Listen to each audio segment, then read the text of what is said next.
दिग्विजय सिंह पहुंचे हिसार प्रेस वार्ता के लिए ओंकार रैली का निमंत्रण देने के लिए 21वां स्थापना दिवस इनसो।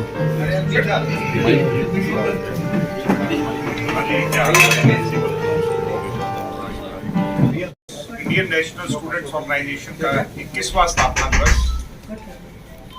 इस वर्ष हिसार में मनाया जा रहा है और उसका न्योता देने के कार्यक्रम में विभिन्न कॉलेजों, गांव, शहरों का, यूनिवर्सिटीज का दौरा करने का मुझे अवसर मिला।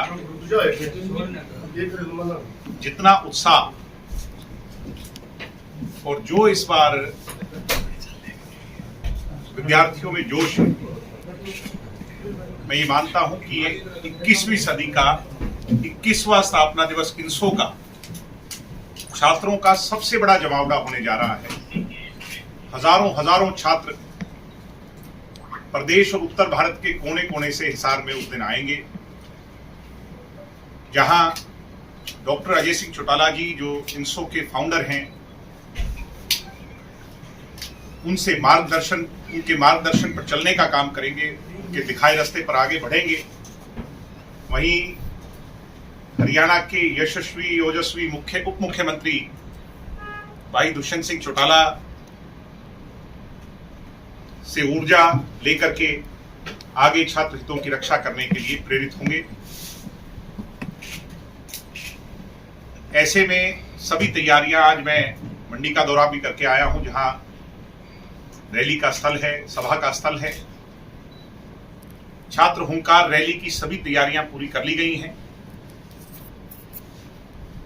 मैं पार्टी के तमाम नेताओं को, ऑर्गेनाइजर्स को, सभी को बधाई दूंगा। जिस हिसाब से पूरे शहर को सजाने का काम किया और जो उत्साह हिसार में देखने को मिल रहा है, इस बार इनसो के साथी अपनी ध्वजा को हिमालय से ऊंचा उठाएंगे, मुझे ऐसा पूरा भरोसा है। एक मुद्दा तो ये था। दूसरा छात्र संघ चुनाव को लेकर के है। छात्र संघ चुनाव, जिसको जमहूरियत डेमोक्रेसी कहें, स्टूडेंट डेमोक्रेसी की सबसे बड़ी जरूरत है।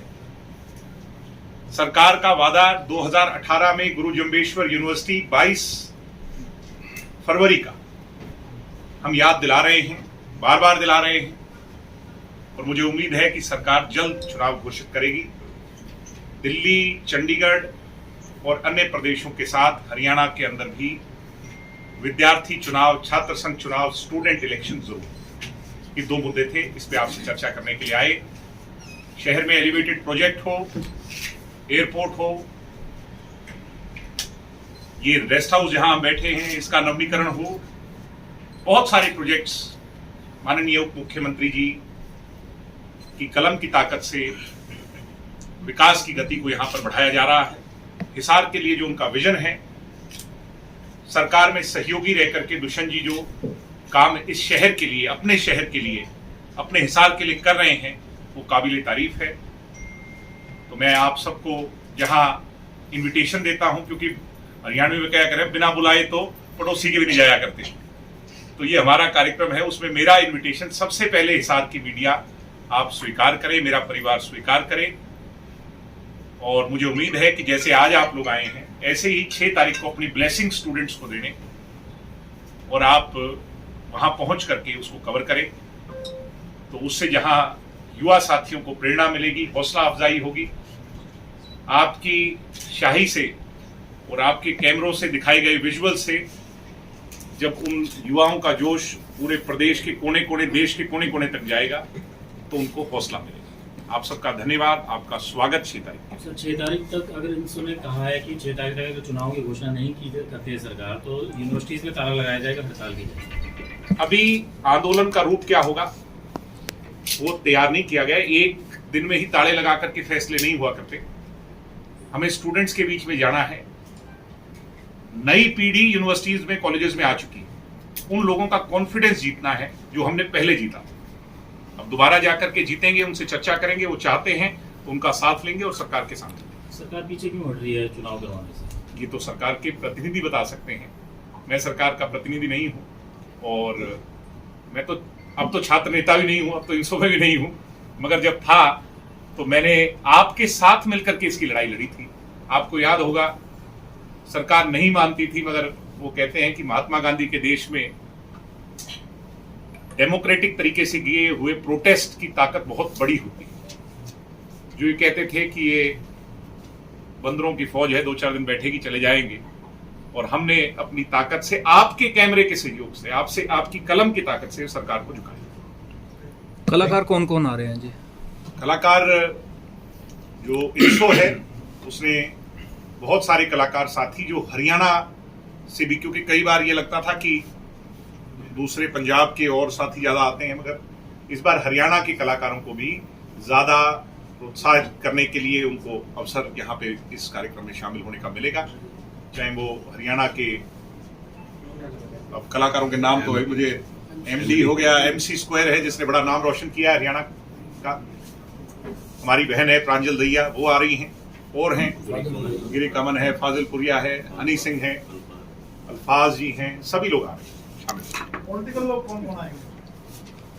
पॉलिटिकल लोग, ये छात्रों की रैली है, इंसो की रैली है, और इसमें इंसो के साथी, युवा साथी, देखिए हमारा मकसद साफ है कि हम गरीब घर के बच्चे को बड़ा प्लेटफॉर्म देना चाहते हैं, आम घर के बच्चे को राजनीति में आगे देखना चाहते हैं। इसलिए अगर बहुत सारा जमावड़ा पॉलिटिशियंस का हो जाएगा तो उन बेचारों की आवाज नहीं आगे उठ पाएगी। तो हमारा प्राइम मोस्ट मकसद जो है वो उन्हीं की आवाज को उस बड़ी रैली से मौका देने का है। बाकी हमें मार्गदर्शन देने, हमें आशीर्वाद देने, हमें दिशा दिखाने डॉक्टर अजय सिंह जी आएंगे ही, माननीय उप मुख्यमंत्री दुष्यंत जी भी शामिल। अक्सर देखा गया है कि ऐसे जो कार्यक्रम होते हैं उसमें जो है व्यवस्था जो है नहीं बन पाती और जो छात्र है, यूथ है, वो उग्र हो जाता है। तो कुछ इस तरीके के नहीं, हमारा कोई भी कार्यक्रम आप उठा करके देखें। एक दफे कैथल के अंदर कार्यक्रम हुआ था जिसमें 50-60 हजार स्टूडेंट्स आए थे। इस बारी तैयारी हमारी उससे सवाई है। तो मैं मानता हूं कि हम अपने रिकॉर्ड को खुद तोड़ेंगे, और आप पता लगाइए अपने कलीग्स जो कैथल में हैं उनसे कि कितना व्यवस्थित कार्यक्रम था। हमारी कोई भी सभा व्यवस्थित रही और आगे भी रहेगी, ये मैं आपको रेस्ट एश्योर करता हूं। आप तो आएंगे, तो आप सब आएंगे तो आपके कैमरे और विजुअल दिखाएंगे। कार्यक्रम में जो कलाकार हैं उनके काफी बड़े नाम जो है इंडस्ट्री के हिसाब से अगर बात करें तो छात्र जो राजनीतियों के मुद्दे गौण तो नहीं हो जाएंगे?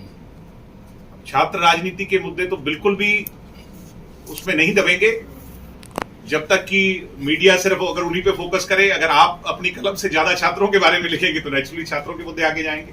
मगर हमारा मकसद ये है कि युवाओं को एक प्लेटफॉर्म पे एकत्रित किया जाए, उनकी आवाज को बुलंद किया जाए। आज हरियाणा का यूथ क्या चाहता है, हरियाणा का छात्र क्या चाहता है, विद्यार्थी क्या चाहता है, छात्राएं क्या चाहती हैं, उनकी आवाज को उठाएं। छात्र संघ के चुनाव आपने कहा इसी मुद्दे के लिए आए हैं और एक इन्विटेशन में छात्र संघ के चुनाव को लेकर क्या उस सर आप तो देखो, वो कहते हैं प्रत्यक्ष को प्रमाण की आवश्यकता नहीं हो। आपसे कुछ छुपा थोड़ी हिसार के लोगों से। नोटिफिकेशन है सरकार की, और नोटिफिकेशन पर सरकार अगर अब कदम नहीं आगे बढ़ा रही, पीछे कोविड था 2 साल नहीं, मैं बिल्कुल, हाँ जी बिल्कुल शामिल हैं। हम 20% के हिस्सेदार हैं, सरकार के सहयोगी हैं, और दुष्यंत जी सरकार के अंदर रह करके छात्र संघ चुनाव की लड़ाई लड़ रहे हैं। फैसला दुष्यंत जी ने नहीं लेना। इसलिए मैं ये कहना चाह रहा हूं कि सरकार अपने वादे को पूरा करे। हम कोई ज्यादा नहीं चाहते, हम तो सिर्फ इतना चाह रहे हैं कि सरकार का जो वादा आपके सामने 2018 में ईमेल के माध्यम से लेटर जारी हुआ था, माननीय मुख्यमंत्री जी और शिक्षा मंत्री जी तत्कालीन रामविलास शर्मा जी दोनों ने कमिटमेंट किया था प्रत्यक्ष छात्र संघ चुनाव का। उसको छात्र राजनीति से अलग हो गए आप, आगामी चुनाव लड़ने की संभावना है आपकी हिसार से? सर चुनाव तो पार्टी लड़ाती है और हम पार्टी के कार्यकर्ता हैं। जहां से पार्टी आदेश देगी, मैंने तो कभी परवाह नहीं की। पार्टी ने, वो कहते हैं आग का दरिया डूब के जाना है, तो हमने तो जो भी पार्टी ने आदेश दिया हम तो उसी के लिए तैयार रहे, आगे भी रहेंगे कहीं भी पार्टी आदेश करे। आपने जिक्र किया था छात्राओं को लेकर जिक्र किया है, लेकिन छात्राओं की अगर युवा में बात करें, मेन जेजेपी में बात करें, महिलाओं की भागीदारी बहुत कम नजर आती है। जो नेताओं की अगर बात करें, अरे मैं तो हैरान हूं कि आपने भैया मेरे से ऐसा प्रश्न पूछा। दुष्यंत जी ने 50% हिस्सेदारी, राजनीतिक आरक्षण, इस हिंदुस्तान में 27 विधानसभा हैं, पहला राजनीतिक आरक्षण दुष्यंत जी ने दिलाया है 50% महिलाओं को। नेताओं के नाम अभी भी नहीं आए, महिला नेता कोई नजर नहीं आया। नहीं आएंगी, आप आए उस दिन देखें, हमारी बहुत बहनें जो है ना अच्छा काम कर रही हैं, उनको हम आगे बढ़ाएं। और 33% राशन डिपो जो चलाएंगी वो महिलाएं चलाएंगी। हम जैसे कहते हैं पेंशन चौधरी देवीलाल जी ने 100 दी थी, आज पूरे देश में मिलती है पेंशन, कश्मीर से कन्याकुमारी तक पेंशन मिलती है।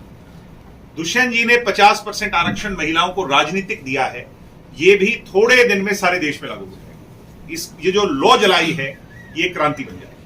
दिग्विजय जी, कांग्रेस के कुछ लोग कहते हैं कि कलाकारों ने भी इनको ज्वाइन कर रखी है क्या? अब ये तो कोई सवाल नहीं। तो कांग्रेस के लोगों का मैं तो उनको भी इनवाइट करूंगा कि आप भी आए, उस कार्यक्रम इतना बड़ा कार्यक्रम होगा, सब आए, पूरा हरियाणा आएगा। और ये मेन स्ट्रीम पॉलिटिक्स से कोसों मील दूर, ये सिर्फ छात्र युवा और जो है ना विद्यार्थियों का कार्यक्रम है, इसको राजनीति से नहीं जोड़ना। अर्जुन चौटाला जी की वीडियो वायरल हो रही है, उसमें 10% के बिना कोई फाइल पास नहीं होती, आरोप लगाते नजर आ रहे हैं आपको रात। मैं वो मेरे से छोटे हैं, मेरे बहुत प्यारे भाई हैं, मैं उन्हें बहुत प्यार करता हूं और इससे ज्यादा मैं उनके लिए कुछ नहीं कहूंगा। वो अच्छा राजनीति में कामयाब हों। एक उन्हें बड़ा होने के नाते सिर्फ यही कहूंगा कि अगर कोई फैक्ट्स हैं, आप विरोधी राजनीतिक दल में हैं तो फैक्ट्स जनता के सामने रखें। पढ़े लिखे समझदार लोग बिना तथ्यों की कोई बात नहीं किया करते। अगर कोई फैक्ट्स हैं, जैसे उनके पिता मेरे चाचा आदरणीय चौधरी अभय सिंह जी ने कहा था विधानसभा में कि मैं जब यात्रा निकालूंगा तो दुष्यंत के सारे कच्चे छिट्टे सामने रखूंगा। कुछ प्रॉपर्टी लैंड यहाँ की आपके हिसार की भी बताई थी, जिसपे गबन उनने हमारे पर ये लगाया कि हमने किया, तो कहा था कि मैं वो सारी रजिस्ट्रियां सामने रखूंगा, इनके नाम सामने रखूंगा। आज तक ऐसा कुछ नहीं आया। मेरे प्रिय छोटे भाई से भी ये कहूंगा, सकारात्मक राजनीति करें। अभी आप नए हैं, हम भी नए हैं, अभी लोगों को सकारात्मकता सुननी है आपसे। चौधरी देवीलाल जी का आप खून है, नकारात्मकता नहीं सुननी। नेगेटिव पॉलिटिक्स को लोग डिसलाइक करते हैं। नूह में बात करें, कुछ कहना चाहिए नूह में बात की जो फिलहाल अभी हालात चल रहे हैं। एक वन बाय वन आपका ले लूं पहले। 300 इस बार चुनाव लड़ेगी अगर चुनाव की घोषणा होती है? निश्चित तौर पर सर, बिल्कुल निश्चित तौर पर। हमने पहला चुनाव, क्योंकि एक आरोप लगता था कि ये सिर्फ खुद प्रधान बनाने के लिए चुनाव करवा रहे हैं या एक माहौल बनाने के लिए चुनाव करा रहे हैं, हमने पहले चुनाव को चौधरी देवीलाल जी के सिखाए रास्ते पर, जैसे उनने कहा था कि अगर लोगों को लगता है मैं हरियाणा बना रहा हूं तो मैं ही मुख्यमंत्री बनना चाहता हूं, उन्होंने कहा कि मैं पहला चुनाव ही नहीं लड़ूं, तो उसी उस पर हमने पहला जो इनडायरेक्ट इलेक्शन था उसको नहीं लड़ा था। हम इस चुनाव को जरूर लड़ेंगे जब भी चुनाव होंगे। और हम राजस्थान में भी बहुत अच्छा काम कर रहे हैं। आपको खुशी होगी कि आपके हरियाणा की ऑर्गेनाइजेशन ने जोधपुर की यूनिवर्सिटी के अंदर जाकर के वहां पर हमने विजय हासिल करी।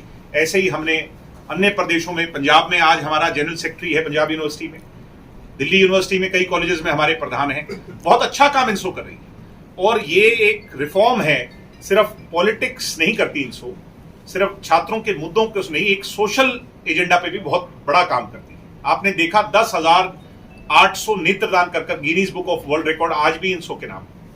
500 से ज्यादा इंसो के हमारे सहपाठियों ने जो है एम्स की टीम के सामने रोहतक के अंदर पूरा ब्लड अपने बॉडी के हर ऑर्गन को जो है डोनेट किया हुआ। ऐसे बहुत अच्छे अच्छे काम। बार बार स्टूडेंट इलेक्शंस को स्थगित किया जाता रहा है, आपका क्या मानना है कि क्या स्टूडेंट्स को पॉलिटिक्स से अलग रखने के लिए ये कदम उठाया जाता है? मैं बार बार ये कह रहा हूं, हमारे देसी भाषा में कहते हैं पौध के बिना धान नहीं होएगा। पहले उसकी वो लगाते हैं फिर धान लगता है। तो जब पौध नहीं होगी तो अच्छी लीडरशिप को रोक, ये एक तरह से उसके लिए हैजार्ड है। तो मैं ये मानता हूं कि अगर पूंजीवाद, अब हम कहने को कुछ भी कहें, अच्छी लीडरशिप कॉलेजेस से ही निकली है इस देश की। जब 2 क्रांतियां आई हैं, 77 की आई है या ये 89 की आई है या अन्ना हजारे की आई है, जो 3 क्रांति मानता हूं देश की आजादी के बाद, जो सोशलिस्ट रिफॉर्म की आई हैं, वो तीनों की तीनों कॉलेज और यूनिवर्सिटियों के विद्यार्थियों ने ही उसको खड़ा किया। तो हरियाणा में क्यों नहीं? क्या आप चाहते हैं सिर्फ पैसे वाले राजनीति में आए या जिसके पास धन दौलत है वो राजनीति में आए? गरीब घर के बच्चे को लीडरशिप का एक्सपोजर अगर मिलेगा तो वो सीधा पॉलिटिकल पार्टियों में नहीं मिलेगा, वो कॉलेजों में मिलेगा, अपनी क्लासरूम में बोलेगा और फिर वो कॉलेज के मंच पे बोलेगा, यूनिवर्सिटी के मंच पे बोलेगा और फिर वो आगे। राजस्थान जब चुनाव हुआ उसके फॉर्मेट को लेकर भी सवाल उठे थे, तो फॉर्मेट को लेकर भी आप हाँ, प्रत्यक्ष चुनाव, अप्रत्यक्ष चुनाव नहीं, मंजूर नहीं होगा। और फिर उसके अगर अप्रत्यक्ष चुनाव सरकार कराती है तो हम उसका विरोध करेंगे। नूह में बात को लेकर कुछ कहना चाहिए? हरियाणा हरि का निवास, जिसमें कभी भी कम्युनल अपने यहां लड़ाई तो रही मगर सरकारों के विरुद्ध रही, मगर कॉम्युनल लड़ाई कभी नहीं हुई, जाति के आधार पर लड़ाई नहीं हुई, धर्म के आधार पर लड़ाई नहीं हुई। वो कहते हैं सांप ने फन उठाया है। ये जो कोई भी है, जिस भी रूप में ये राक्षस रूपी ये जो एजेंडा है, इसने जो फन उठाया है इसको अभी दबा देना चाहिए, अन्यथा इसका बहुत नुकसान होगा। सरकार बहुत अच्छा एक्ट कर रही है, बहुत मुकदमे दर्ज हुए हैं। हरियाणा में दोबारा ऐसी घटना देखने को ना मिले, इसके लिए सरकार साइलेंटली कार्रवाई करे, मगर ऐसी कार्रवाई करे जिसकी जो है ना आवाज दूर तक कि दोबारा हरियाणा के अंदर जाति और धर्म के नाम पर, अब पीछे एक कैथल का मामला है जहां 2 जातियां भिड़ गई। महापुरुषों की कोई जाति नहीं हो सकती, किसी के बुत के आगे अगर कास्ट लगे तो ये गलत है सबकी। अब चौधरी देवीलाल जी की अगर जाति लगा दें, वो कोई एक जात के नेता थोड़ी, जो बड़े बड़े नेता हुए, बाबा साहब अंबेडकर हुए, वो कोई एक जात के नेता थोड़ी हुए। तो जाति और धर्म पे हमने नहीं लड़ना, हमने एक रहना है और हरियाणा को एक रखना है, हरि का निवासी। आपने कहा था कि सर सबकी रक्षा पुलिस कैसे कर सकती है? पुलिस सबके लिए पुलिस अवेलेबल नहीं होती, इस तरह कहते नहीं, उनका कोई कहने का मतलब कुछ और था, उसको कुछ और बनाया गया। उनका कहने का मतलब यही होगा कि हमें ज्यादा पुलिस, अतिरिक्त पुलिस की भर्तियां करनी चाहिए, जिससे हम सबको प्रोटेक्शन। जाना को लेकर काफी बयानबाजी हुई, तो आपको लेकर कहा गया कि आपने एक भी चुनाव आज तक नहीं जीता है। तो मैंने चुनाव लड़ा कैसा, कौन सा चुनाव लड़ा है? वो चुनाव लड़ा है जहां पर स्ट्रगल। आसान राह तो कोई भी इख्तियार कर लेता है। मैंने पार्टी को आज भी कहा कि जो सबसे मुश्किल है वहां मुझे उतारे। मैंने चुनाव मुख्यमंत्रियों के, या तो जो पूर्व में रहे हैं उनके खिलाफ लड़ा, या उनके खिलाफ लड़ा जो मुख्यमंत्री बनने की दौड़ में सबसे आगे चल रहे थे, और उनको पराजित किया। आपके बयान को ज्यादा तवज्जो नहीं देती कांग्रेस, कहती है कि उनके पास कोई ऑफिशियली वो नहीं है, तो क्या ये इंपॉर्टेंस ज्यादा? मैं चाहता हूं कि वो मेरे बयान को तवज्जो ना दे। सर, जैसे जेजेपी और इनेलो दोनों चौधरी देवीलाल जी के नाम से वोट मांगते हैं, लोग किनकी बातों पे भरोसा करें कि हाँ देवीलाल जी की पर्चिनों पर ये पार्टी चलेगी? ये लोगों ने तय करना है, और लोग जमहूरियत के अंदर अपने वोट से तय करते हैं। 17% वोट दुष्यंत जी के पक्ष में है, 1% वोट इनेलो के पक्ष में है, तो जमहूरियत का फैसला आपके सामने है। आपने कहा था सर जो दंगा करने वाले हैं उनसे इसका सारा का सारा जाना जो वसूला जाएगा, और दंगा करने वालों के पास में कुछ होगा तभी कुछ होगा ना। लोग कह रहे हैं कि सरकार ने पल्ला झाड़। ऐसा नहीं है, जो भी लोग हैं सरकार कार्रवाई करेगी और जरूर उनसे पूरा हर्जाना इसका जो है ना पूरा करवाएगी। दंगा हुआ, गलत हुआ, पहला हमारा प्राथमिकता रहनी चाहिए हरियाणा को इस आग से निकालना, उसके बाद की बातें सारी। हरियाणा के अंदर पीस एंड प्रोस्पेरिटी हो, ये है। अंतिम सवाल, कल एक चौधरी देवीलाल जी की मूर्ति टूटने का मामला सामने आ रहा है, आपकी नजर में है क्या? वहां पर कंस्ट्रक्शन चल रही थी, उसके सौंदर्यीकरण को लेकर के मूर्ति के आसपास, और जो वाइब्रेशन और निरंतर बारिश से उसमें मूर्ति के अंदर कोई कमजोरी आई है। रात को खंडित तो नहीं कहूंगा, वो जो उसका हिस्सा टूट गया, उसी समय उप मुख्यमंत्री जी ने संज्ञान लिया, हमारी पार्टी के लोगों ने संज्ञान लिया। जो मूर्तिकार है वो जयपुर बेस्ड है, जिन्हें मूर्ति बनाई, उनको कल रात को दिशा निर्देश दे दिए गए। आज काम शुरू हो चुका है, मूर्ति को कवर कर करके बहुत जल्द उसका पूरा काम दोबारा उसको रिफर्बिश करना है, उसको चेंज करना है, बदलना है, वो तय करेंगे, मगर बहुत जल्द उसको ठीक कर लिया जाएगा। ये किसी की कोई शरारत से नहीं हुआ, ये मूर्ति खंडित नहीं हुई, वो कमजोर होने के कारण, वाइब्रेशन के कारण, उसके जो आसपास काम चल रहा था उसके कारण उसमें सर हरियाणा में जी कहते हैं कि दिग्विजय को ज्यादा प्यार दिया जिस वजह से वो लाड प्यार से बिगड़। हाँ दिया, आपके सामने ही दिया। सर हरियाणा में स्टूडेंट अपनी हितों को लेके जागरूक नहीं है, इसलिए कलाकारों को बुलाकर स्टूडेंट को बुलाने की जरूरत पड़ रही है। अरे युवा साथी चाहते हैं कलाकार आए तो क्या दिक्कत है, ये कैसी बात है? युवा साथी चाहते हैं, अगर उनके मनोरंजन के लिए कोई आए। आप नहीं चाहते, आप जब घर जाते टीवी नहीं चलाते, एंटरटेनमेंट नहीं देखते, तो युवा अगर एंटरटेन होना चाहते हैं तो क्या दिक्कत है? आप भी आओ, मैं भी आऊं, अपने बच्चों को जरूर लेके आए, वो भी एंटरटेन। कैसे लगाया जा रहा है कि आगे इनेलो और कांग्रेस जो है आने वाले चुनाव में गठबंधन करके चुनाव लड़ेगी, तो अच्छी बात है, लड़ना ही चाहिए। वो कांग्रेस के खिलाफ चौधरी देवीलाल जी ने 60s में कांग्रेस छोड़ी थी, और मुझे लगता है कि वो ये कह के गए थे, ऑन रिकॉर्ड कह के गए थे कि कभी मेरे बच्चे भी कांग्रेस के साथ नहीं जाएंगे, आने वाली पीढ़ियां भी नहीं जाएंगी। तो वो उन्हें करनी चाहिए, जो आज इनेलो के लोग हैं उनको करनी चाहिए। आप बीजेपी का दामन कब छोड़ेंगे? 90 के 90 सीट पे लड़ना है तो बीजेपी का दामन छोड़ना होगा। निश्चित तौर पर जब बीजेपी, मैं एक इतिहास बताता हूँ, बीजेपी के 2 सांसद थे। 2 सांसद जब थे तो वो किसी गठबंधन का हिस्सा भी रही, किसी को सपोर्ट करती रही। उसके पश्चात 2 बार तो अटल जी बने, 2 बार मोदी जी बने, और तीसरी बार भी मुझे लगता है कोई दिक्कत नहीं आएगी, मोदी जी बन जाएंगे। ऐसे में वो 2 से यहां पहुंच गए, हम 10 पे हैं। क्या हम 90 पे टारगेट नहीं कर सकते? क्या हम अपने नेता को आगे बढ़ाने की दिशा में नहीं सोच सकते? वो उनका अधिकार था, ये हमारा अधिकार है, और हम कब कौन सा फैसला लेंगे ये पार्टी